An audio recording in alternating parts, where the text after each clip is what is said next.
Indian economic development वाली पूरी किताब का पहले चैप्टर से लेके लास्ट चैप्टर तक का डेटा रिप्रेजेंट कर रहा हूं। ये आपके एग्जाम में बहुत ज्यादा रेलेवेंट है। चिट्ठी हम लिखते हैं तो एक लिफाफे में डालते हैं, तो उस लिफाफे पे एक स्टिकर यानी एक स्टैंप चिपकानी पड़ती है। तो पहले वो अंग्रेजों के नाम पर हुआ करती थी, बाद में इंडिया की अपनी पोस्टेज स्टैंप 1852 में बनी। 1950 के अंदर हमारे प्यारे भारत देश के अंदर प्लानिंग कमीशन स्टैब्लिश की गई। इंडिया का जो पर कैपिटा आउटपुट था, पर कैपिटा जीडीपी बोल दो, इसकी ग्रोथ थी अराउंड 0.5%। बहुत इंपॉर्टेंट डेटा है ये, जो आपको याद होना चाहिए। मेरे को पता है कि इंडियन इकोनॉमिक डेवलपमेंट वाली बुक को लेकर बच्चा परेशान है कि यहां पर सर बहुत सारी डेट्स हैं, बहुत सारा डेटा है, बहुत सारे ईयर्स हैं, बहुत सारे इवेंट्स गिवन है, मैं उसको लर्न कहां से करूं और एक जगह वो मुझे सारा डेटा कैसे मिल जाएगा। हो तो ये भी सकता है कि मैं आपको ये सारा डेटा एक जगह लिखकर एक ड्राइव लिंक प्रोवाइड कर दूं, जिस लिंक से आप डेटा डाउनलोड कर लो और उसको देख पाओ, लेकिन देखने से वो लर्न हो जाता तो बात दूसरी होती, आप यहां नहीं होते। एक्चुअली आपको जरूरत है कि मैं आपको एक एक डेट और इवेंट एक्सप्लेनेशन के साथ बताऊं, ताकि आपको वो देखते देखते लर्न भी हो जाए। तो दोस्तों, मैं आपका भाई, दोस्त, educator of economics love Kaushik आपके सामने इंडियन इकोनॉमिक डेवलपमेंट वाली पूरी किताब का पहले चैप्टर से लेके लास्ट चैप्टर तक का डेटा रिप्रेजेंट कर रहा हूं। ये आपके एग्जाम में बहुत ज्यादा रेलेवेंट है और इस सीक्वेंस में करेंगे कि आपके बहुत सारे चैप्टर्स की बीच बीच की एक्सप्लेनेशन भी यहां पर कवर अप हो जाए। पहले हम मेन ईयर्स करेंगे कि कौन कौन से मेन ईयर्स हैं, उसमें क्या क्या हुआ था, और फिर कुछ और ऐसा डेटा है जो आपके टिप्स पे होना चाहिए और वो एक्सप्लेनेशन के साथ होगा ना। आपने अगर मेरी बातें सुनी होंगी वीडियो के अंदर, तो तुम उस क्वेश्चन का भी सॉल्व कर पाओगे जो एग्जाम में टेढ़ा मेढ़ा होकर आएगा, थोड़ा उल्टा पुल्टा होकर आएगा। तो लेट अस स्टार्ट। तो सबसे पहले चैप्टर नंबर 1 के अंदर एक ईयर गिवन है 1757। ये ईयर क्या बोलता है? ये ईयर बोलता है दोस्तों कि ईस्ट इंडिया कंपनी और बंगाल के नवाब सिराजुद्दौला के बीच में 1757 में वॉर हुआ था। ये वॉर जीता ईस्ट इंडिया कंपनी ने और यहां से अंग्रेजों ने बोला कि हम इंडिया पे राज करते हैं। तो बेसिकली 1757 में बंगाल में एक जगह है, वहां पर बैटल हुई और उस जगह का नाम है प्लासी। तो this is known as battle of Plassey. यहां से अंग्रेजों का राज इंडिया के अंदर स्टार्ट हो गया। तो अंग्रेजों ने 1757 से लेके 1947 लगभग 190 साल तक भारत के अंदर राज किया। अब इसके आगे चलते हैं। तो दोस्तों, हमें नेक्स्ट डेटा करना है 1850। 1850 में बोलते हैं इंडिया में रेलवे इंट्रोड्यूस हुई। तो this is the introduction of railway. अगर आप जाओगे 1852 में तो आपको दिखाई देगा कि इंडिया की पहली पहली पोस्टेज स्टैंप बनी। अगर आपने चिट्ठी वगैरह भेजी हो या देखी हो, तो चिट्ठी भेजने के लिए आपको पता है कि जब चिट्ठी हम लिखते हैं तो एक लिफाफे में डालते हैं, तो उस लिफाफे पे एक स्टिकर यानी एक स्टैंप चिपकानी पड़ती है। तो पहले वो अंग्रेजों के नाम पर हुआ करती थी, बाद में इंडिया की अपनी पोस्टेज स्टैंप 1852 में बनी।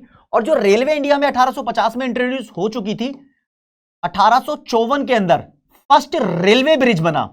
मुंबई से यानी बॉम्बे से लेकर थाने तक ये ब्रिज बना था दोस्तों। जैसे कभी तुमने रेलवे ट्रैवल किया होगा तो देखा होगा नीचे कोई नदी आ जाती है, नाला आ जाता है, तो रेल एक ब्रिज के ऊपर से गुजरती है। तो पहला इंडिया का रेलवे ब्रिज यहां था। फिर अगला डेटा आपको 1869 का देखना है दोस्तों। 1869 में अंग्रेजों ने एक पानी का रास्ता बनाया था, ताकि अंग्रेज पानी के रास्ते से, वाटर वे से इंडिया के अंदर आ सके और अपना बिजनेस एक्सपोर्ट इंपोर्ट का बहुत आसान बना सके। ये पानी का रास्ता बहुत शॉर्ट था, तो बहुत शॉर्टर रूट था, तो बहुत अंग्रेजों को इस रूट से फायदा हुआ। 1859 में ये बनना शुरू हुआ था और 20 साल में ये बना था। इजिप्ट की गवर्नमेंट का इसके अंदर बहुत हाथ था बनवाने में, खैर उन बातों से आपका लेना देना नहीं है। 1881 में इंडिया की ऑफिशियल लेवल पे सबसे पहले पॉपुलेशन की काउंटिंग हुई। इसे बोलते हैं इंडिया का फर्स्ट ऑफिशियल सेंसस। इसका मतलब होता है कि इंडिया की जनसंख्या को काउंट करने का प्रयास सबसे पहले 1881 में हुआ। फिर हर 10 साल में इंडिया की पॉपुलेशन काउंट होती है।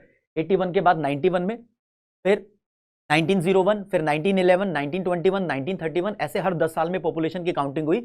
लेकिन 2011 के बाद 2021 में कोरोना के कारण पॉपुलेशन की काउंटिंग नहीं हुई। ये पॉपुलेशन की काउंटिंग अब बाद में होनी है, राइट। तो चलो जी, यहां पहुंच गए हम। अब आते हैं अगले फैक्ट पे। 1907 में हमारे भारत के अंदर Tata iron and steel company खुली। टिस्को बोलते थे इसको। झारखंड के जमशेदपुर में ये जगह है जहां पर ये कंपनी स्टैब्लिश की गई। आज के टाइम में इस कंपनी को टाटा स्टील के नाम से जानते हैं। 1921 को हम जानते हैं ईयर ऑफ ग्रेट डिवाइड। क्यों?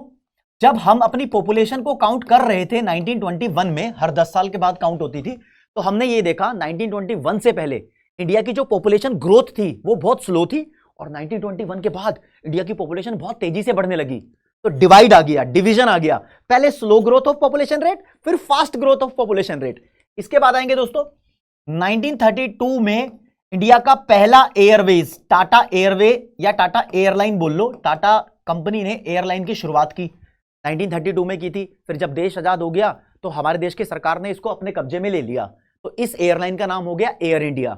अब पिछले बीते हुए कुछ वर्षों के अंदर सरकार इस एयरलाइन को संभाल नहीं पाई, तो वापस एयर इंडिया टाटा को दे दी, लेकिन टाटा ने उसका नाम चेंज नहीं किया, आज भी उसको एयर इंडिया पुकारते हैं, लेकिन अब सरकार इसकी ऑनर नहीं है, अब टाटा कंपनी इसकी ऑनर है। इसके बाद आए तो दोस्तों 1934 में reserve bank of India act आया। एक्ट का मतलब कानून, कानून पहले आता है और चीज बाद में स्टैब्लिश होती है। तो आरबीआई स्टैब्लिश नहीं हुआ, आरबीआई स्टैब्लिश हुआ 1 अप्रैल 1935 को। आरबीआई का सेटअप बोल दो, रिजर्व बैंक ऑफ इंडिया है भाई, ये तब स्टैब्लिश हुआ। अब आप बोल रहे होंगे सर ये तो किसी और चैप्टर का डेटा हो गया। हाँ, पूरी बुक का चैप्टर, पूरी बुक का डेटा एक साथ करा रहा हूं, कोई भी चैप्टर कभी भी आन दो, हम ईयर सीक्वेंस में रखेंगे, राइट। इसके बाद आप जानते हो कि हमारा प्यारा देश भारत आजाद हो गया 1947, वो डेटा लिखने की जरूरत नहीं है। लेकिन 1948 में आपको दो चीजें करनी है, राइट। एक तो हमारे देश की पहली इंडस्ट्रियल पॉलिसी आई, इसे बोलते हैं इंडस्ट्रियल पॉलिसी रेजोल्यूशन, इंडस्ट्री से रिलेटेड हमारे देश ने पॉलिसी बनाई आजाद होने के बाद। और दोस्तों इंटरनेशनल ट्रेड को आसान बनाने के लिए एक ऑर्गेनाइजेशन बनाई गई जिसे बोलते थे general agreement on trade and tariff. अब यह ऑर्गेनाइजेशन बंद हो गई है। 1995 में इस ऑर्गेनाइजेशन की जगह स्टैब्लिश किया गया WTO, वर्ल्ड ट्रेड ऑर्गेनाइजेशन। ठीक है जी। अब बीच बीच में दूसरे फैक्ट्स भी आएंगे, मैं पेज चेंज भी कर लूंगा आप लोगों के लिए, राइट। 1948 में पहुंच गए। अब बच्चों को पता होना चाहिए कि 1950 के अंदर हमारे प्यारे भारत देश के अंदर प्लानिंग कमीशन स्टैब्लिश की गई। प्लानिंग कमीशन क्या करती थी? प्लानिंग कमीशन दोस्तों हमारे देश के अंदर 5 ईयर प्लान बनाती थी, 5 साल के लिए प्लान। अब ये प्लानिंग कमीशन भी खत्म हो गई हमारे देश के अंदर, इसकी जगह हमने नीति आयोग स्टार्ट कर दिया है। अब वो उसका नंबर भी आएगा, ईयर वाइज गेम प्ले कर रहे हैं। तो प्लानिंग कमीशन 1950 में आई। 1951 में हमारे प्यारे देश भारत का फर्स्ट 5 ईयर प्लान बना। मैंने 5 प्लान लिख दिया आपके हिंट के लिए, राइट। तो ये प्लानिंग कमीशन बनी थी ना, इसके जो प्लान्स थे उसको रिव्यू करने के लिए एक काउंसिल बनाई गई, वो 1952 में बनाई गई बाद में। इस काउंसिल को बोलते हैं नेशनल डेवलपमेंट काउंसिल। आप सुन रहे हो ना मेरी बात को? तो जो चीज आपको लगे कि हाँ भाई यहां पर मुझे वीडियो को पॉज करके अपनी कॉपी में लिखना चाहिए, तो प्लीज उसको नोट डाउन कर लेना, आपके लिए बहुत हेल्पफुल होगा, राइट। इस डेटा को ना कहीं से डाउनलोड करने की कोशिश मत करना। जब तक आप अपने हाथ से, अपने पेन से, अपनी कॉपी में नोट नहीं करोगे, तब तक ये आपके भेजे के अंदर नहीं घुसेगा। और मेरा पर्पस है आपके भेजे के अंदर इस डेटा को घुसाना, राइट।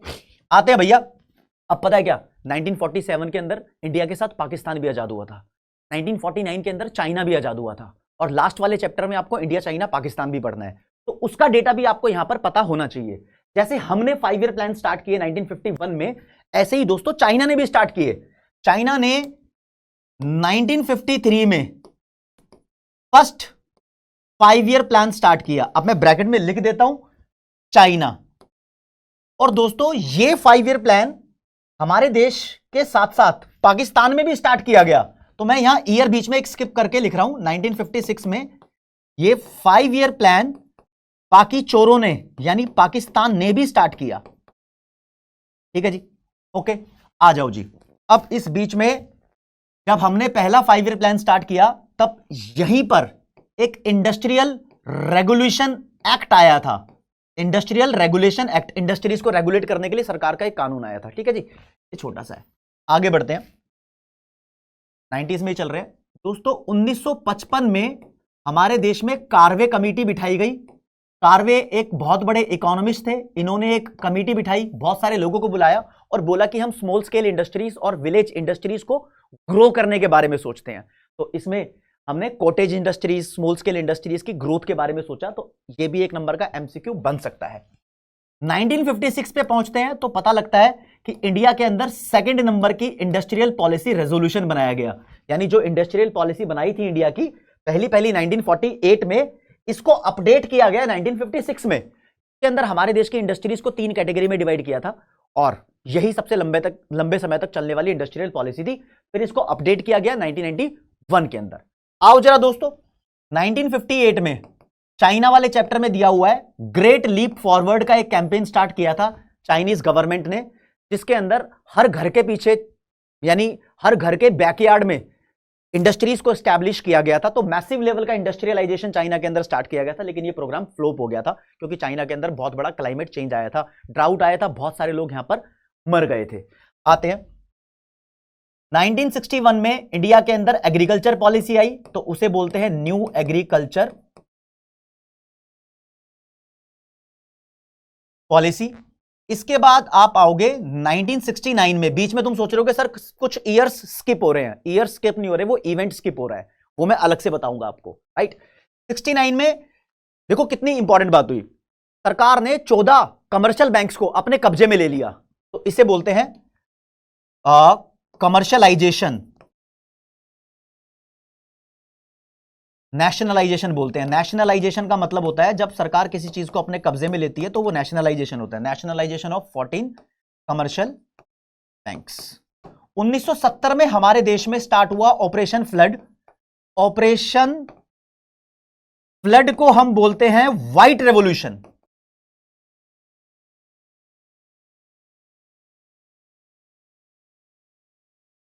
White revolution. इसके बाद चलते हैं नेक्स्ट पेज पे। अच्छा इधर ही एक चीज और देख लो, इधर क्या था कि 1965 का जो ईयर था, यहां पर चाइना के अंदर ग्रेट प्रोलेटारियन कल्चरल रेवोल्यूशन स्टार्ट किया था।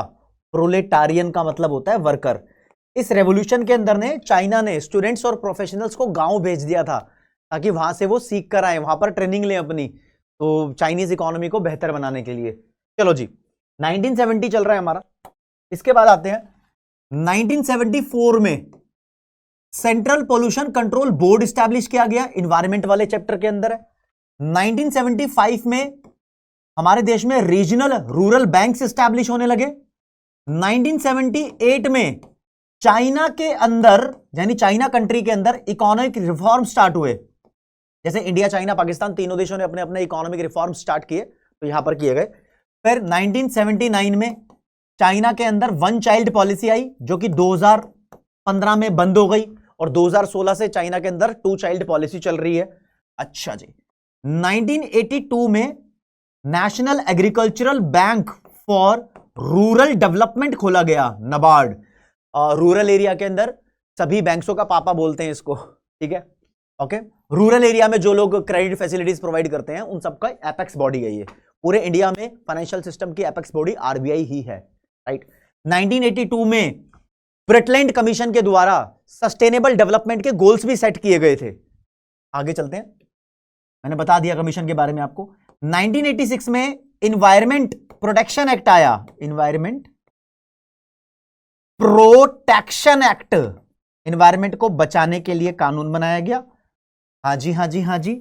इसके बाद 1988 में दोस्तों रिफॉर्म स्टार्ट हुए पाकिस्तान के देश में, रिफॉर्म्स इन पाकिस्तान।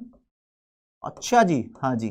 1991 में इंडिया में न्यू इकोनॉमिक पॉलिसी बनाई गई, एलपीजी पॉलिसी बोल दो, इकोनॉमिक रिफॉर्म्स बोल दो, 1991 में सब स्टार्ट हुआ। अब तुम देखोगे हम सीधा पहुंचेंगे 2005 में। हमारे देश में national rural employment guarantee act start हुआ। 2004 में ना एक national food for work programme था, उसको कन्वर्ट करके ये चालू कर दिया नरेगा। नरेगा को एम नरेगा बोलने लगे हम 2009 से, ठीक है, उतना नहीं जाएंगे। 2009 में कोई तुमसे पूछे तो क्या हुआ, ह्यूमन कैपिटल फॉर्मेशन वाले चैप्टर में गिवन है राइट टू एजुकेशन। तो 2009 के बाद 2012 में इसमें थोड़े से बदलाव हुए थे, तो राइट टू एजुकेशन में बदलाव यानी अमेंडमेंट लाई गई थी 2012 में। फिर आते हैं जी 2014 में। 2014 में हमारे देश में बुक में तो गिवन नहीं है, लेकिन आपको पता होना चाहिए, मेक इन इंडिया स्टार्ट हुआ, और हमारे देश में स्टार्ट हुई जनधन योजना। जनधन योजना। और इसके बाद के डेटा की बात करें दोस्तों, 1 जनवरी 2015 को हमारे देश में स्टैब्लिश हुआ national institution of transforming India आयोग, नीति आयोग। प्लानिंग कमीशन को खत्म करके इस आयोग को स्टार्ट किया गया। नीति आयोग बोलता है भाई हमारे देश के अंदर 15 साल का प्लान बनाया गया है, 2017 को प्लान बनाया गया और ये प्लान 2032 में खत्म होगा। तो नीति आयोग ने बहुत ही बड़ा प्लान बना दिया, राइट। आगे पहुंचते हैं। अब तुम सबको पता है 8 नवंबर 2016 को हमारे देश में 1000 और 500 के पुराने नोट बंद कर दिए गए थे, तो दिस इज कॉल्ड डीमोनेटाइजेशन। 1 जुलाई 2017 को हमारे देश में गुड्स एंड सर्विस टैक्स आया, most of the indirect taxes यहां पर मर्ज करके जीएसटी को लेकर आया, वन नेशन वन टैक्स के तहत तो लॉन्च किया गया था। तो दोस्तों ये इंपॉर्टेंट डेट्स हैं जो आपको याद रखनी है, और इसके बीच में जो छोटा मोटा डेटा अगर मिस हुआ है तो आप कमेंट सेक्शन में बता सकते हो, जैसे कि मैं बताता हूं आपको पता होना चाहिए चिपको आंदोलन, अपिको आंदोलन इन्वायरमेंट वाले चैप्टर में कब हुआ था। आपको खैर यह भी पता होना चाहिए था, मैं बताऊं तो 1987 में हमारे बुक का एक डेटा है, मॉन्ट्रियल प्रोटोकॉल स्टार्ट हुआ था। मॉन्ट्रियल प्रोटोकॉल का मतलब एक ऐसा रूल स्टार्ट हुआ था जिसके अंदर हम ओजोन लेयर को डिप्लीट होने से बचाएंगे। तो यूनाइटेड नेशंस की बहुत सारी कंट्रीज ने मिलकर इस मिशन को स्टार्ट किया ओजोन लेयर को बचाने का। इसको इंडिया ने ज्वाइन किया 1992 में, राइट। ऐसे ही अपी को मैंने बता दिया, चिप को मैंने बता दिया, तो थोड़ा सा तुम्हारा ही बनता है कि हाँ भी एक आधी चीजें आप कमेंट सेक्शन के अंदर बताओ ताकि पता लगे कि तुम भी पढ़ रहे हो ठीक से, ठीक है। चलो भैया आगे कुछ इवेंट्स हैं। हाँ भैया इवेंट्स भी हैं तो वो जरा ध्यान रखेंगे आप। दोस्तों सन 1900 से लेकर 1950 इसको बोलते हैं first half of 20th century.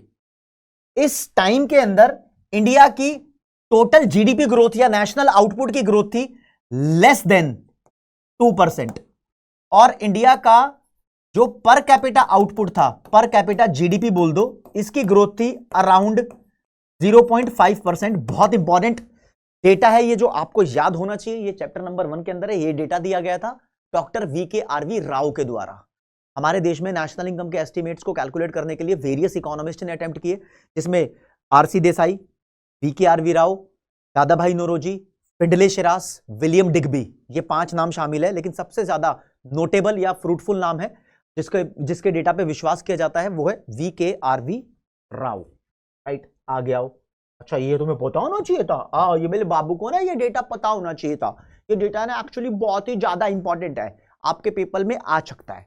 अब आपके सिलेबस के अंदर दोस्तों रेवोल्यूशन गिवन है कुछ। अब 1970 के अंदर ऑपरेशन फ्लड यानी बोले तो व्हाइट रेवोल्यूशन स्टार्ट हुआ था, जो कि एग्जाम्पल भी गिवन है बुक के अंदर। गुजरात के अंदर एक अमूल बनाई गई थी कोऑपरेटिव, जो एक सक्सेस स्टोरी लिखती है। आनंद डिस्ट्रिक्ट के अंदर अमूल बनाया था, आनंद मिल्क यूनियन लिमिटेड, आपको पता होना चाहिए मिल्क कोऑपरेटिव थी। लेकिन बात की जाए ग्रीन रेवोल्यूशन की, तो दोस्तों ग्रीन रेवोल्यूशन इंडिया में कब स्टार्ट हुआ इसकी कोई डेट गिवन नहीं है बुक में। बुक के हिसाब से समझना, ग्रीन रेवोल्यूशन इंडिया में भी था और पाकिस्तान में भी था। मैं जरा इसके 2 टुकड़े कर दूं, दोनों के बारे में सुनेंगे। ग्रीन रेवोल्यूशन इंडिया में जो स्टार्ट हुआ वो 2 टुकड़ों में स्टार्ट हुआ, एक बार में नहीं। तो ग्रीन रेवोल्यूशन के 2 फेज थे इंडिया में। सबसे पहले ग्रीन रेवोल्यूशन को स्टार्ट किया गया पंजाब में, पंजाब हरियाणा उस टाइम एक ही थे, आंध्र प्रदेश में, तमिलनाडु में। कब? Between the mid of 1960s and the mid of 1970s। Mid मतलब अंदाजा लगाओ तो 1965 से 1975 तक फर्स्ट फेज चला। अब देखा गया ग्रीन रेवोल्यूशन इन 3 स्टेट में सक्सेसफुल हो गया। फिर फेज 2 चलाया गया, यानी जो भी बाकी बचे स्टेट थे इंडिया के उन सब में ग्रीन रेवोल्यूशन को लॉन्च कर दिया। तो वो कब से हुआ? मिड 1970s से लेकर 1975 से लेकर मिड 1980s तक। अब इंडिया पूरा सक्सेसफुल हो गया था ग्रीन रेवोल्यूशन, राइट। ये इंडिया का है। क्या ग्रीन रेवोल्यूशन पाकिस्तान में भी स्टार्ट हुआ? जी हां राज्य, ग्रीन रेवोल्यूशन पाकिस्तान में भी स्टार्ट हुआ, लेकिन पाकिस्तान के ग्रीन रेवोल्यूशन की डेट गिवन नहीं है। ऐसा बोलते हैं 1950s में, इंडिया से पहले लेट 1950s में। और पाकिस्तान ने क्या किया था? ग्रीन रेवोल्यूशन स्टार्ट किया। ग्रीन रेवोल्यूशन के साथ साथ इंपोर्ट सब्स्टिट्यूशन पॉलिसी स्टार्ट की। इंपोर्ट सब्स्टिट्यूशन इंडिया में भी यूज हुई थी, लेकिन पाकिस्तान में पहले यूज हुई। अब और डेटा के पास आते हैं, धीरे धीरे आते हैं भाई क्या क्या हुआ, आगे आएंगे। इंडिया के डेटा पे ही चल रहे हैं, थोड़ा थोड़ा इंडिया, बीच बीच में अगर कोई दूसरा डेटा आएगा तो उसको भी मैं कैच कराता रहूंगा, आपको पता होना चाहिए। दोस्तों ह्यूमन कैपिटल फॉर्मेशन यानी एक तरीके से टैलेंट फॉर्मेशन है, ये स्किल फॉर्मेशन है।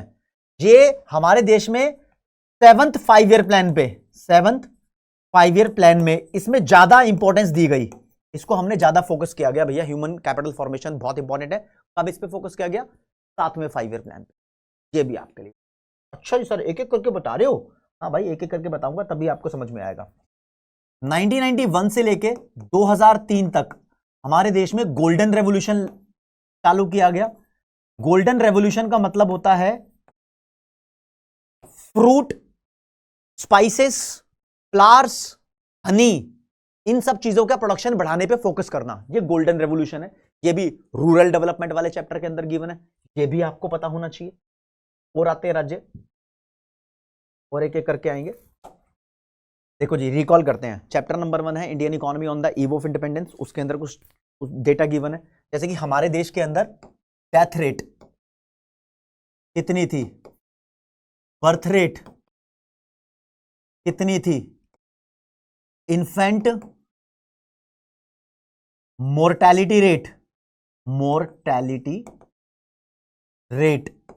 कितनी थी हमारे देश के अंदर, literacy rate on the eve of independence की बात हो रही है, कितनी थी, इसकी बात होगी, राइट। डेथ रेट थी 40 पर 1000, बर्थ रेट 48 पर 1000, इन्फेंट मोर्टैलिटी रेट 218 पर 1000, लिटरेसी रेट वॉज 16%, और फीमेल लिटरेसी रेट देखोगे तो इट वॉज जस्ट 7%। चैप्टर 2 के अंदर आएंगे, मैंने आपको सारा डेटा कवर करा दिया। चैप्टर 3 के अंदर आएंगे, वहां से भी सारा डेटा कवर हो गया। वर्ल्ड ट्रेड ऑर्गेनाइजेशन हमारे देश में 1995 में स्टैब्लिश हुआ था, ये चीज मिस हुई थी। अगर आपने कमेंट सेक्शन में नहीं बताया है तो आपको पता लग जाना चाहिए कि हाँ भैया ये मिस हुआ था।